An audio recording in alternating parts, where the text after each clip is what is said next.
अस्सलाम वालेकुम बच्चों, मैं आपका टीचर ज़हीर अहमद कुरैशी।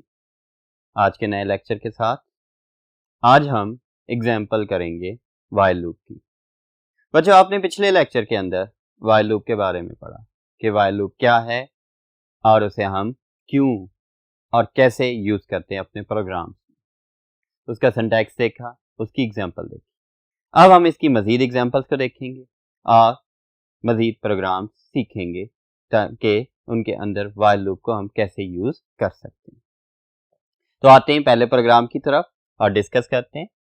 बच्चों, पहला program to prompt the user to enter a number, यानी कि एक प्रोग्राम लिखो जो कि यूजर से एक नंबर इनपुट करवाए। टू प्रिंट इट्स स्क्वायर, और उसका स्क्वायर प्रिंट कर।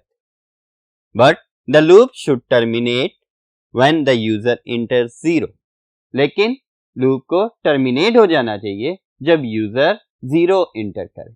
मीन 0 के अलावा और कोई नंबर इंटर कर रहा है तो लूप टर्मिनेट नहीं होगा, लेकिन यूजर ने जैसे ही 0 इंटर किया तो लूप टर्मिनेट हो जाएगा।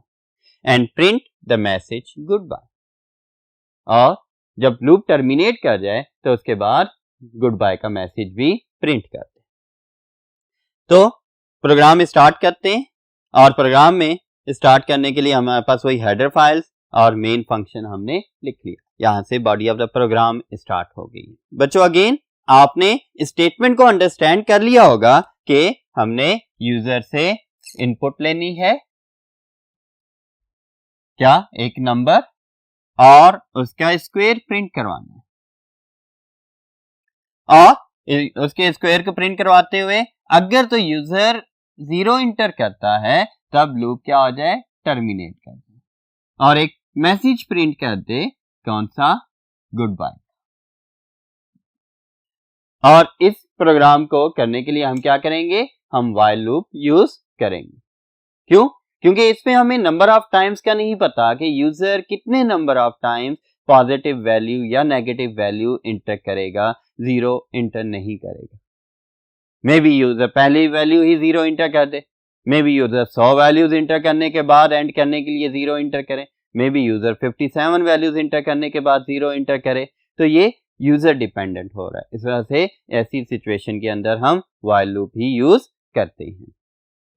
तो बच्चों, हेडर फाइल्स के बाद मेन प्रोग्राम, मेन फंक्शन के थ्रू स्टार्ट हो गया हमारा प्रोग्राम, और बॉडी में आ गया। यहाँ पर हमने कितने वेरिएबल डिक्लेयर कर लिए, एक वेरिएबल डिक्लेयर कर रहे हैं, क्योंकि हमने कितने नंबर इनपुट लेने, एक नंबर ही तो इनपुट लेना है। अब जब एक नंबर इनपुट हो गया, एक मैसेज प्रिंट हुआ, enter a number 0 to quit. Basically याद रखिएगा कि व्हाइल लूप में हमें जो वैल्यू कंडीशन के थ्रू चेक करनी है वो पहले से कहीं इनिशियलाइज हो चुकी होनी चाहिए। उसके लिए हमने पहले सी आउट लिख दिया और इसे enter a number 0 to quit करके हमने इसे प्रिंट करवा दिया। सीन के थ्रू एन में एक वैल्यू आ गई, यूजर कोई भी वैल्यू इंटर कर देता है, फॉर एग्जांपल 5। अब ये 5 जो यूजर ने इनपुट कर दी, ये 5 is not equal to 0। Condition क्या हुई, ट्रू होगी, क्योंकि 5 0 के बराबर नहीं है और हम not equal to operator use कर रहे हैं। जब ये कंडीशन ट्रू है तो इस केस के अंदर हमने कंट्रोल को मूव कर दिया, कहां, लूप की बॉडी में। और लूप की बॉडी के अंदर पहली स्टेटमेंट हमें मिल रही है सी आउट की, और सी आउट में ये क्या प्रिंट कर रहा है, n मल्टीप्लाई बाय n की वैल्यू क्या है, 5 मल्टीप्लाई बाय 5 मीन्स 25। और ये न्यू लाइन पर जाएगा, क्योंकि सी इन की वजह से कंट्रोल ऑटोमेटिकली न्यू लाइन पर मूव हो जाता है, और यहाँ 25 प्रिंट करेगा, और कंट्रोल एंडल की वजह से फिर न्यू लाइन पर आ जाएगा। अब बी कंट्रोल लूप की बॉडी के अंदर है, यहां से लेकर इधर तक आपके पास क्या है, लूप की बॉडी आ रही है। सो बच्चों, अब इसमें हम ये देखते हैं कि नेक्स्ट सी आउट की स्टेटमेंट आ गई है। नेक्स्ट सी आउट की स्टेटमेंट क्या कह रही है, enter a number 0 to quit. वही मैसेज जो हमने लूप की बॉडी के बाहर प्रिंट करवाया था, वही ये दोबारा लूप की बॉडी के अंदर भी प्रिंट कर रहा है, और ये लिखा आ जाएगा क्या, कि enter a number 0 to quit, यानी कि अगर यूजर चाहता है कि जी बस करे और नंबर्स को प्रिंट ना करे तो ये 0 प्रिंट कर दे।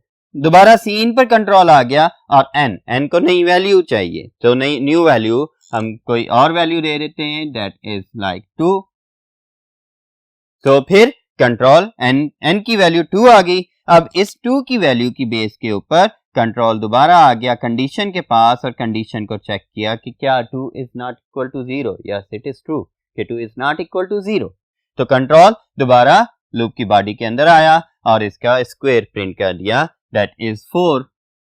और 4 को प्रिंट करने के बाद कंट्रोल का न्यू लाइन पर गया और उसके साथ साथ इसने प्रिंट कर दिया इंटर अ नंबर, जो कि मैंने इधर ये स्टेटमेंट प्रोग्राम में स्टेटमेंट आ रही है, इसकी वजह से एक लाइन नीचे लिख रहा हूं enter a number 0 to quit. और इधर ये अब कंट्रोल फिर सीन पर आया, सीन फिर यूजर इनपुट ले रहा है, यूजर 0 इंटर कर देता है। अब जब 0 इसके पास आ गया तो n की वैल्यू 0 है। कंट्रोल अगेन कंडीशन के पास गया और n की वैल्यू 0 को चेक किया कि क्या ये 0 के बराबर है, मतलब कि कंडीशन चेक करेगा कि 0 इज नॉट इक्वल टू 0।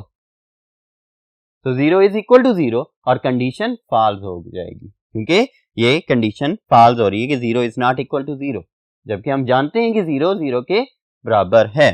तो कंडीशन फॉल्स होगी। अब कंट्रोल कहाँ आ जाएगा, इसकी बजाय कहां पर, इस आउटसाइड आ जाएगा और यहां से क्या कर देगा, गुड बाय का मैसेज प्रिंट कर देगा।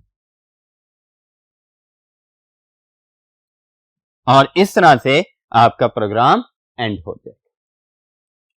बच्चों अगेन देखिए ये हमारे पास लूप का ब्लॉक है व्हाइल से लेकर इस ब्रैकेट तक, और इसके अंदर हमने 3 स्टेटमेंट्स को इसकी बॉडी के अंदर रखा और कंडीशन कौन सी लगाई थी, n is not equal to 0। अब यही 0 की वैल्यू क्या है, इधर हमारे पास ये 0 की वैल्यू सेंटिनल वैल्यू कहला रही है। मींस ये वो वैल्यू है जिसकी बेस पर लूप टर्मिनेट कर रहा है। जैसे यूजर ने 0 इंटर किया तो ये लूप टर्मिनेट हो गया। तो बेटा इस तरह से व्हाइल लूप को हम अपने प्रोग्राम्स में यूज कर सकते हैं। मजीद प्रोग्राम्स देखने के लिए हम नेक्स्ट बोर्ड्स की तरफ चलते हैं। अब नेक्स्ट बोर्ड पर हम एक और एग्जांपल डिस्कस करेंगे जो कि बहुत ही इंपॉर्टेंट एग्जांपल है और पेपर के अंदर भी ये एग्जांपल आपकी आती है। चलते हैं नेक्स्ट बोर्ड की तरफ। तो बच्चों व्हाइल लूप की एक और एग्जांपल हम डिस्कस करते हैं और इसके जरिए हम देखते हैं कि हम मजीद किस तरह से व्हाइल लूप को यूज कर सकते हैं। तो बेटा प्रोग्रामिंग स्टेटमेंट जो है हमारे पास, जिसे आपने बड़े केयरफुली अंडरस्टैंड करना होता है क्योंकि इसी के अंदर सारी लॉजिक भी छुपी होती है और इसी के अंदर सब कुछ बताया भी गया होता है और सारा डाटा भी इसी में गिवन होता है, रिक्वायर्ड डाटा भी इसी में होता है, लॉजिक भी इसी के अंदर होती है। जब आपने स्टेटमेंट समझ ली और आपको सिंटैक्स पता है चीजों के डिफरेंट स्ट्रक्चर्स के, तब आप आसानी से प्रोग्रामिंग कर सकते हैं। ये स्टेटमेंट कहती है program to input a positive integer, एक पॉजिटिव इंटीजर इनपुट करो and display it in reverse order, और उसका रिवर्स प्रिंट कर। कह रहे यूजर ने इंटर कर दिया 1 2 3 और वो नीचे सी आउट लिखकर 3 2 1 कर दे, लेकिन वो तो प्रोग्राम की स्टेटमेंट होगी। क्या आप हर दफा कोड को जाकर चेंज करोगे, कोड के अंदर जाकर वैल्यू को चेंज करोगे, या यूजर को आप कोड दे दोगे कि जी इसके अंदर जाकर वैल्यूज को चेंज करो? नहीं, कभी नहीं। कोड हमेशा प्रोग्रामर के पास रहता है, यूजर कभी भी कोड में के अंदर जाकर वैल्यूज को चेंज नहीं करता। वो जो भी चेंजेस कर रहा होता है वो रन टाइम के ऊपर इनपुट वैल्यूज के थ्रू ही कर रहा होता है, डाटा के अंदर या आपकी सॉफ्टवेयर के अंदर। तो बच्चों एक प्रोग्राम हम लिख रहे हैं जिसके थ्रू एक पॉजिटिव इंटीजर इंटर करे यूजर और प्रोग्राम क्या करे, उसको रिवर्स ऑर्डर में स्क्रीन पर डिस्प्ले कर दे। किसके थ्रू? Using while loop. अब आप सोच रहे होंगे इस रिवर्स ऑर्डर में हम कैसे इसे डिस्प्ले करवाएंगे। इसके लिए हम ऑपरेटर्स का इस्तेमाल करेंगे, ज्यादा मुश्किल नहीं है, इसे हम समझते हैं और मैथमेटिक्स की टेक्निक को यूज करते हुए और साथ में हम अपने जो C++ के ऑपरेटर्स हैं, रिमाइंडर ऑपरेटर हो गया, साथ में डिवीजन ऑपरेटर हो गया, इन्हें यूज करते हुए हम एक नंबर को या किसी भी यूजर के इंटर नंबर को रिवर्स ऑर्डर में डिस्प्ले करवा सकते हैं। यहाँ पर देखेंगे प्रोग्राम स्टार्ट करते हैं हेडर फाइल्स के साथ साथ main function program control execution यहाँ से स्टार्ट होगी। प्रोग्राम कंट्रोल बॉडी में आ गया। बॉडी में हमें कितने वेरिएबल चाहिए? 2 वेरिएबल चाहिए, नाम और एक r इज इक्वल टू 0। अब ये r क्या है? r फॉर रिमाइंडर के तौर पर हम ले रहे हैं और इसकी इनिशियल वैल्यू मैंने क्या रख दी? 0 रख दी। बच्चों एक और बात बताता चलूं कि यहाँ पर मैंने एग्जाम्पल में तो बताया है कि 1 2 3 को 3 2 1 कर दो, लेकिन हमें अब ये नहीं पता यूजर के हवाले से, या हमने इस प्रोग्राम में ये चीज रिस्ट्रिक्ट नहीं की कि कितने डिजिट नंबर होना चाहिए।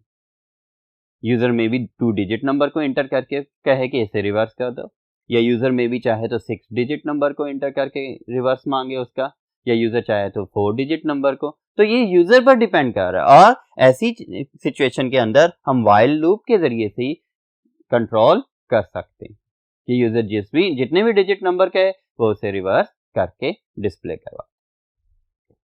तो बच्चों यहां पर हम क्या देख रहे हैं कि जी हमने एक वेरिएबल ले लिया नम का। नम क्यों? जो यूजर नंबर इनपुट करेगा वो कहां स्टोर होगा? नम के वेरिएबल के अंदर। और दूसरा वेरिएबल ले लिया आर के जरिए से हमने क्या करना है? इस वैल्यू को कंट्रोल करना है, यानी रिवर्स के लिए रिमाइंडर भी आता है आर में और ये रिवर्स वैल्यू भी इसमें आ जाएगी।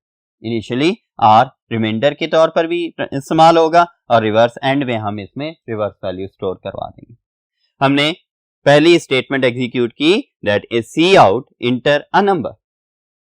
पहली स्टेटमेंट इंटर अ नंबर और ये इधर लिखी हुई आ गई और इंटर अ नंबर स्पेस है, कोई भी नंबर हम लिख देते हैं, फॉर एग्जांपल 5 7 3 2।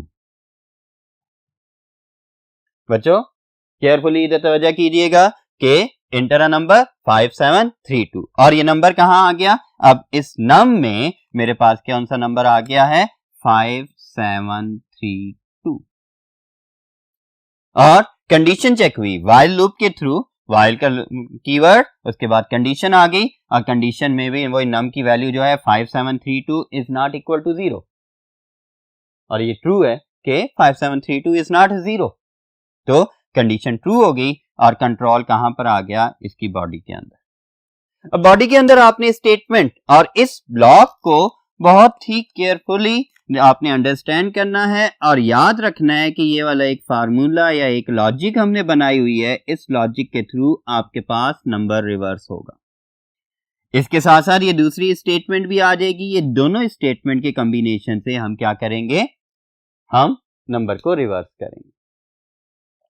अब देखें r is equal to r multiply by 10। पहली दफा वैल्यू क्या आ रही है? r की वैल्यू क्या है? 0 मल्टीप्लाई बाय 10 प्लस नम की वैल्यू क्या आ गई? नम है 5732 मॉड 10। अब यहां पर 0 मल्टीप्लाई बाय 10 0 आ जाएगा, 5732 मॉड 10। जब हम 5732 को 10 से डिवाइड करेंगे तो मेरे पास कितना आ जाएगा रिमाइंडर? यहां पर इसका क्वोशंट जो है वो आ जाता है 573 5730। मैं डायरेक्ट मेथड से कर रहा हूं और ये 2 रिमाइंडर आ मींस इस पूरे एक्सप्रेशन की वैल्यू क्या आ गई? आपके पास 2 आ गई और 0 प्लस 2 मिलकर r की नई वैल्यू क्या बन गई? r की नई वैल्यू मेरे पास 2 बन गई। मींस इस स्टेटमेंट को पहली दफा जब एग्जीक्यूट किया तो r की वैल्यू 0 से चेंज होकर 2 बन गई। फिर नेक्स्ट स्टेटमेंट एग्जीक्यूट होगी, num is equal to num divided by 10। तो बच्चों यहां पर जब हमने 10 से डिवाइड किया, ये नम की वैल्यू, इसे 10 से डिवाइड किया तो हमारे पास क्या रिजल्ट आ गया? 573। अब नम की न्यू वैल्यू क्या आ रही है? 573 आ गई। नम की न्यू वैल्यू 573 आ गई और r की न्यू वैल्यू मेरे पास क्या आ गई थी? 2 आ गई थी। इसके बाद नम की न्यू वैल्यू 573 चेक हुई, ये 5732 का चेंज हो गया किसमें? 573 में और 573 इज नॉट इक्वल टू 0 और ये कंडीशन ट्रू है। अब अगेन कंट्रोल लूप की बॉडी में आ गया। और लूप की बॉडी के अंदर अब देखो बच्चों कि 2 r की न्यू वैल्यू क्या है, इधर अब r की वैल्यू क्या है 2 मल्टीप्लाई बाय 10, फिर plus 2 multiply by 10 20 plus num mod 10। अब नम मॉड 10, नम की न्यू वैल्यू क्या है 573 और मॉड 10। अब 573 जब आया है तब हमारे पास क्या चीज आ गई, हम इसे फिर डिवाइड करके देखेंगे और इस तरह से 573 और 10 से डिवाइड करते हैं तो ये कितना हमें रिजल्ट दे रहा है 57, मींस 570। 57 को 10 से मल्टीप्लाई करें तो 570 और रिमाइंडर कितना आ गया 3, मींस इस एक्सप्रेशन का रिजल्ट क्या आ रहा है 3 आ रहा है। और ये 20 प्लस 3 r की न्यू वैल्यू आ जाएगी 2 चेंज हो जाएगा, पहले 2 था r की वैल्यू और अब कितना आ गया 23। अब r की न्यू वैल्यू मेरे पास 23 है और इसके बाद नेक्स्ट स्टेप में नम की वैल्यू पहले 5732 से डिवाइड होकर हमारे पास 573 आई थी, अब मेरे पास क्या आ गई 57 आ गई। ये भी एग्जीक्यूट हो गई। कौन सी 57? ये वाली 57 और ये 3 था ये 2 था जिन्हें हमने यूज कर लिया। अब 57 आ गई नम की न्यू वैल्यू जो कि हम इधर रख देंगे।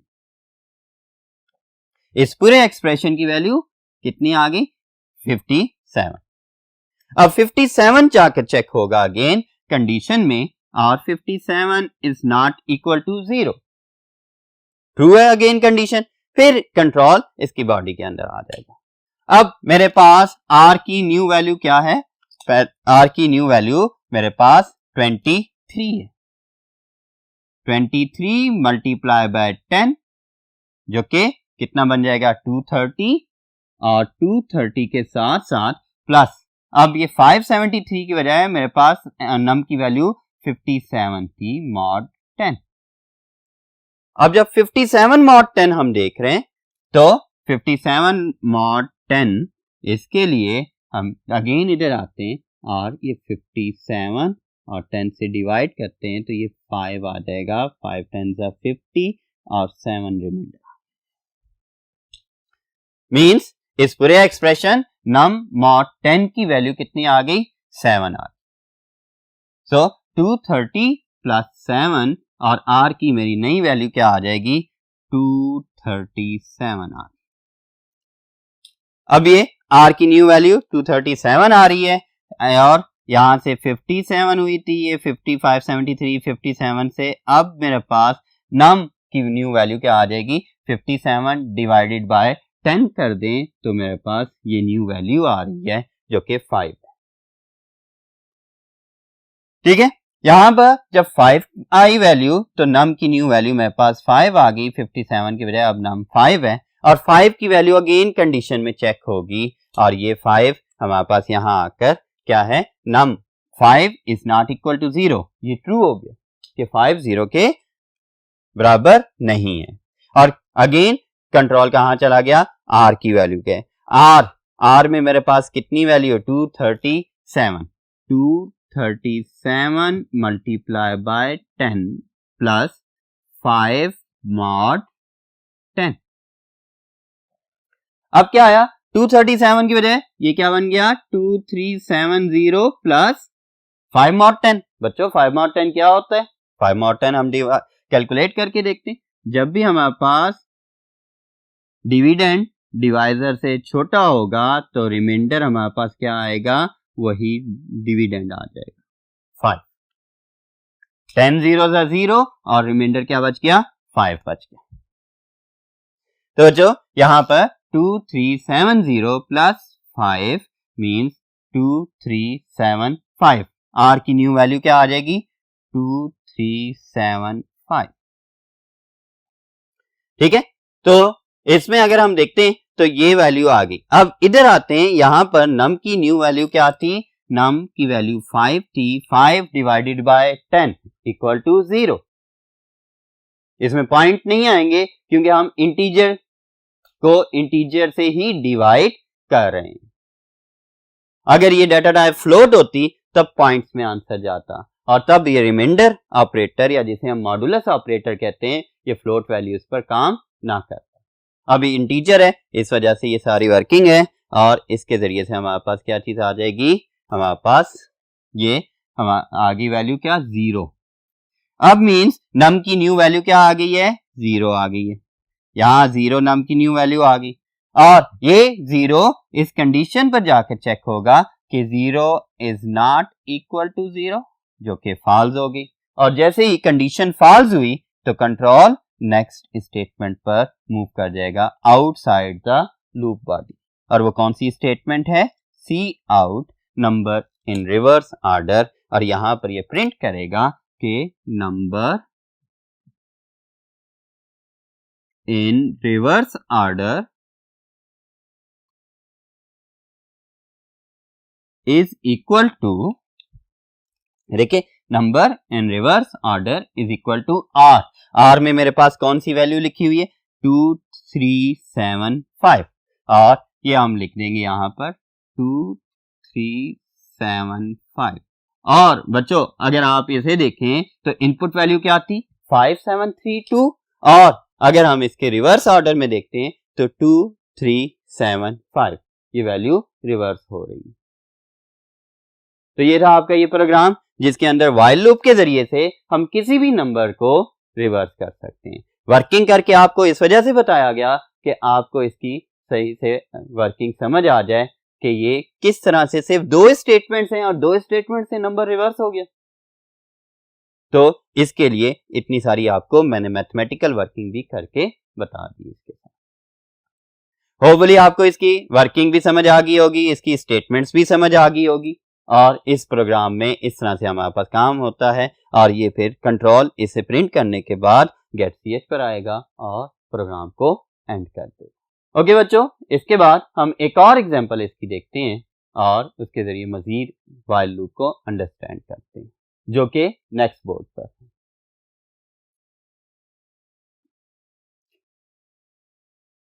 तो बच्चों अब हम एक और प्रोग्राम देखते हैं।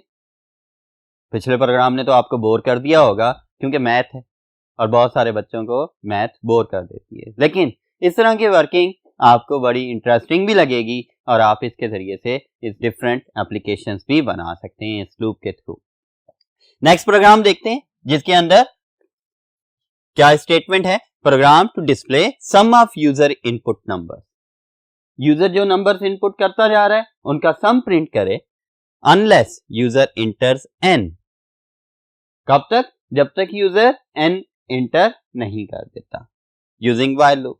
आपने गेम्स में देखा होगा इसी तरह से आप किसी भी एप्लीकेशन को रन कर रहे हैं तो आपने एक वैल्यू इंटर की, उसके बाद वो एप्लीकेशन पूछती है, कंप्यूटर पूछ रहा होता है कि do you want to insert another value, तो आप यस कर देते हो तो वो क्या कहता है न्यू वैल्यू के लिए आपको दे देता है कंट्रोल, अदरवाइज नो कर देते हो तो वो उसे स्किप कर देता है। तो उसी तरह से हम ये प्रोग्राम बनाएंगे और बेसिकली उन एप्लीकेशंस के बैकएंड के ऊपर भी इसी तरह व्हाइल लूप वगैरह यूज हो रहे होते हैं। तो बच्चों अगेन वही सारे प्रोग्राम्स की तरह हेडर फाइल्स आ गई, इसमें कोई नई हेडर फाइल्स यूज नहीं होती, याद रखें लूप्स में वही वाली हेडर फाइल्स यूज होती हैं।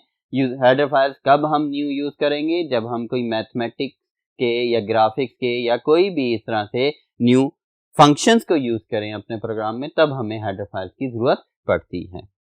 और मेन फंक्शन एंट्री पॉइंट है, यहाँ से आपका प्रोग्राम एग्जीक्यूशन स्टार्ट हुई, प्रोग्राम एग्जीक्यूट करना स्टार्ट हुआ तो कंट्रोल कहाँ आ गया, सबसे पहले पहली डिक्लेरेशन पर आ गया वेरिएबल की, जिसके अंदर ch की वैल्यू y हमने पहले से सेट कर दी।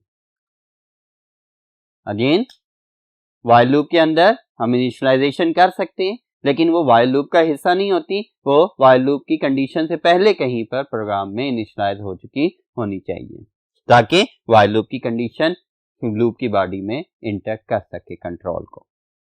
फिर एक और वेरिएबल चाहिए हमें और वो इंटीजर टाइप के वेरिएबल्स हैं, उसमें हमारे पास क्या एक वेरिएबल आ जाएगा जिसमें यूजर इनपुट नंबर इंटर किया जाएगा और उसके साथ साथ सम की इनिशियल वैल्यू 0 रखती ताकि जो भी यूजर नंबर इंटर करे वो 0 के साथ ऐड होकर वही सम की वैल्यू बन जाए। तो बेटा व्हाइल लूप की कीवर्ड के थ्रू हमने कंडीशन लगा दी। क्या कंडीशन लगाई, जो कि यहां पर कहा गया था unless user enters n, means जो भी यूजर इनपुट कैरेक्टर होगा वो n नहीं होना चाहिए। तो लूप ट्रू है, लूप कंडीशन ट्रू होगी और एग्जीक्यूशन परफॉर्म होती रहेगी। जैसे ही यूजर ने n इंटर किया तो एग्जीक्यूशन ऑफ द लूप रुक जाएगी और control outside the loop body move कर जाएगा। तो बेटा यहां से कंडीशन देखते हैं कि ch एक कैरेक्टर टाइप वैल्यू है, क्योंकि n एक कैरेक्टर है तो ch is not equal to n, और पहली दफा ये ट्रू है। क्यों? ch की वैल्यू क्या है? y is not equal to n, तो ये ट्रू हो गया और इसकी बेस के ऊपर कंट्रोल कहां पर आ गया? लूप की बॉडी में आ गया। अब लूप की बॉडी में पहली स्टेटमेंट सी आउट की कौन सी है? इंटर अ नंबर, एक नंबर इंटर करो। एक नंबर क्या इंटर करो? कोई भी नंबर आप इंटर कर लेते हैं। इंटर अ नंबर है और यूजर ने 5 इंटर कर दिया। अब जब 5 इंटर किया, a की वैल्यू 5 है, सम की वैल्यू 0 + 5 और सम की न्यू वैल्यू क्या आ गई? 5 आ गई। फिर सी आउट आ गया कि ऐड अनदर नंबर। यहां यूजर ने पूछा कि ऐड एन अदर नंबर और सामने उसने दे दिया YRN और क्वेश्चन मार्क के इन दोनों में से कोई एक नंबर ऐड कर, कि क्या आप न्यू नंबर ऐड करना चाहते हो या नहीं करना चाहते। तो आप इसमें इस तरह से भी स्टेटमेंट बना सकते हो, do you want to add another number. So इस तरह स्टेटमेंट भी हो सकती है। तो मींस यहां पर अब इसके बाद ch is equal to get ch का फंक्शन यूज कर लिया, क्योंकि हम एक कैरेक्टर इंटर करवाना चाहते हैं, वो n हो या कोई और कैरेक्टर हो। तो ch की न्यू वैल्यू, इधर कर्सर ब्लिंक करेगा और जैसे ही यूजर कोई की प्रेस करेगा, लेट्स सपोज कि यूजर a प्रेस कर देता है, a की की, तो मींस के ch की न्यू वैल्यू क्या आ गई? अब a आ गई। पहली दफा y थी, अब क्या आ गई? a। इधर से लूप की बॉडी डेलिमीटर्स हैं, यहां से कंट्रोल कहां चला जाएगा? दोबारा कंडीशन पर आ गया। अब ये y की वैल्यू चेंज होगी किससे? a से। अब अगेन कंडीशन चेक हुई कि a is not equal to n और ये कंडीशन ट्रू है, तो कंट्रोल कहां आ गया? इसके ऊपर, अगेन सी आउट के ऊपर आ गया, जो कि बॉडी ऑफ द लूप के अंदर है, और यहां लिखा कि जी इंटर अ नंबर, एक और नंबर इंटर कर दो।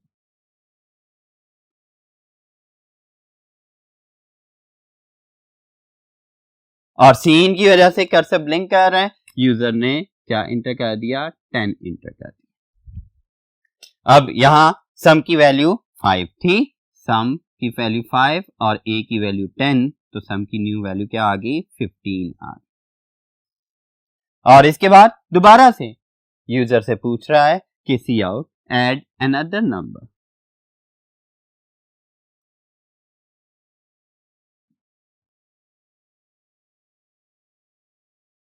और y/n क्वेश्चन मार्क, ताकि यूजर y या n में से कुछ कैरेक्टर इंटर कर दे। ठीक है, तो ch गेट ch अगेन आया, यहां एग्जीक्यूशन हुई, कर्सर इधर ब्लिंक कर रहा है और यूजर ने n इंटर कर दिया। अब ch की वैल्यू क्या आ गई है? n, और कंट्रोल दोबारा लूप के स्टार्ट में आ गया और कंडीशन चेक की। अब ch की वैल्यू क्या है? a नहीं है, अब क्या है इसकी वैल्यू? n, क्योंकि यूजर ने n इंटर किया है। सो यहां पर कंडीशन चेक हुई कि क्या n is not equal to n, जो कि फॉल्स है। क्यों? n is equal to n। So इस तरह से यहां से कंडीशन फॉल्स होगी, और जैसे ही कंडीशन फॉल्स हुई तो कंट्रोल कहां चला गया? इस सी आउट के ऊपर चला गया, जो कि इन डेलिमीटर से बाहर था, मीन वो लूप की बॉडी का हिस्सा नहीं है। और क्या मैसेज प्रिंट हो गया कि sum of user entered numbers is equal to, और जितने भी नंबर्स यूजर ने इंटर किए थे उनका सम आ जाएगा, sum of user entered numbers is equal to, और क्या वैल्यू आ जाएगी? हमारे पास सम क्या आया था? 15, तो यहां पर 15 प्रिंट हो जाएगा, और इसे प्रिंट करने के बाद कंट्रोल गेट ch पर आ जाएगा और प्रोग्राम को टर्मिनेट कर देगा। तो बच्चों आपने देखा कि यहाँ पर मैंने सेंटिनल वैल्यू की जो बात की थी, तो उस सेंटिनल वैल्यू के ज़रिए से कैसे लूप की रेपिटेशन को कंट्रोल किया जा रहा है। जब तक यूज़र चाहे एन ना प्रेस करे और वो वैल्यूज़ को इंटर करता जाए, वो ऐड होती जाएंगी। और जैसे ही यूज़र कहता है कि अब बस ये इसका मैंने टोटल सम लेना है, तो उसके लिए क्या कर दे, एन वैल्यू इंटर कर दे। और बच्चों एक और चीज़, ये सिर्फ एन लाजमी नहीं है, यहाँ पर हमारे पास कोई भी करेक्टर्स हो सकते हैं। लाइक इंटर की अगर आपने यहाँ पर चेक करनी हो कि जी आप कहते हो कि जी कब तक यूज़र वैल्यूज इंटर करता जाए, जब तक यूज़र इंटर की प्रेस नहीं करता, तो उसके लिए आप कंडीशन बना सकते हो कि CH is not equal to \r। \r enter key का एस्केप सीक्वेंस है, इसकी वजह से इंटर की कंट्रोल हो रही होती है। ठीक है, इसी तरह अगर आप चाहें एस्केप का कि जी जब तक यूजर एस्केप की प्रेस नहीं करता, तो उसका आस्की कोड भी लिख सकते हैं। वो उसके आस्की कोड के थ्रू से क्या करेगा, डिटरमाइन कर लेगा कि कौन सी की प्रेस की गई। स्पेस बार है, उसका आस्की कोड मौजूद है जो कि आस्की टेबल के अंदर है।